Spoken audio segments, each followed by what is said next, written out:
हरे कृष्ण।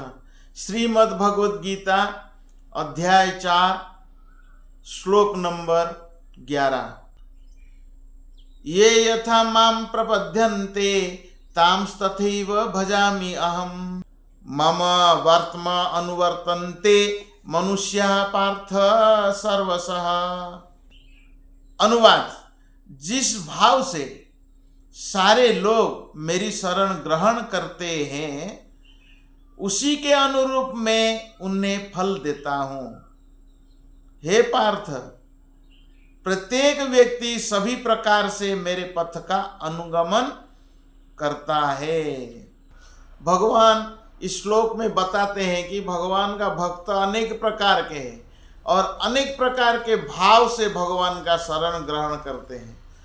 तो जो जिस प्रकार भाव से भगवान का शरण ग्रहण करता है तो भगवान उसी प्रकार उनसे व्यवहार करते हैं, उसी के अनुरूप में मैं उन्हें फल भी देता हूं। तो भगवान का दिव्य जगत में भगवान किस प्रकार व्यवहार करते हैं, प्रभुपाद जी लिखते हैं, दिव्य जगत में भी कृष्ण अपने शुद्ध भक्तों के साथ दिव्य भाव से विनिमय करते हैं, जिस तरह की भक्त उन्हें चाहता है। ऐसा तो 12 रस है, 5 रस है, जो शांत रस, दास्य रस, साख्य रस, वात्सल्य रस और माधुर्य रस। शांत रस में भगवान का सेवा करते हैं भक्त, जैसा वृंदावन में पेड़ पौधे हैं। दास्य रस में भगवान का सेवा करते हैं हनुमान जी है, जो स्वामी और सेवक है। भगवान स्वामी के रूप में सेवा स्वीकार करते हैं और हनुमान जी दास के रूप में भगवान का सेवा करते हैं। साख्य रस है सखा भाव, जैसे सारे ग्वाल वाले भगवान के सखा है, वृंदावन में भगवान का सखा रूप में सेवा करते हैं। प्रभुपाद जी लिखते हैं अर्जुन भगवान का सखा है, भगवान का सीधा संबंध होता है। जैसे इस संसार में भौतिक जगत में पाई जाने वाली मित्रता है, वो आकाश पाताल का अंतर है। भगवान का जगत में और इस जगत में जो मित्रता है ये आकाश पाताल अंतर है। भगवान श्री कृष्ण का अर्जुन के साथ जो मित्रता है वो दिव्य है, जो हर किसी को प्राप्त नहीं हो सकती है।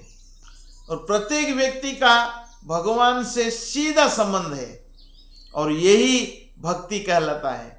अनेक मित्र है भगवान का, साख्य रस में भगवान का सेवा करते हैं। नंद बाबा और माता यशोदा भगवान का सेवा करते हैं पुत्र के रूप में, यह है वात्सल्य रस। और माधुर्य रस है जो राधा रानी सेवा करती है। तो इस प्रकार 5 रस है जो आध्यात्मिक जगत में सेवा करते हैं। तो भगवान कहते हैं हे पार्थ, प्रत्येक व्यक्ति सभी प्रकार से मेरे पथ का अनुगमन करता है। अकाम सर्व काम मोक्ष काम उदारधि तीव्रेण भक्ति योगेन यजेत पुरुषम परम। मनुष्य चाहे निष्काम हो या सभी प्रकार में सर्व काम, सभी प्रकार के कामनाओं के साथ भगवान के पास आता है। मुक्ति का इच्छुक ही क्यों ना हो, अगर मुक्ति प्राप्त करने के लिए अगर इच्छुक है तो भी भगवान मुक्ति प्रदान करते हैं, क्योंकि भगवान का नाम है मुकुंद, मुक्ति ददाति इति मुकुंद, जो मुक्ति प्रदान करते हैं। तीव्रेण भक्ति योगेन यजेत पुरुषम परम, जो उससे पूरे सामर्थ्य के साथ भगवान का सेवा में लग जाता है, सेवा करता है, उसको पूर्ण सिद्धि प्राप्त होता है। किसी भी भावना के साथ भी आवे वो भगवान का भक्ति करना चाहिए और भगवान का सेवा करना चाहिए। तो भगवान यहाँ कहते हैं ये यथा माम प्रपद्यन्ते तांस तथैव भजामि अहम्। जिस भाव से मेरा शरण ग्रहण करता है तो मैं उसी के अनुरूप उसके साथ विनिमय करता हूँ, अनुरूप उसको फल देता हूँ।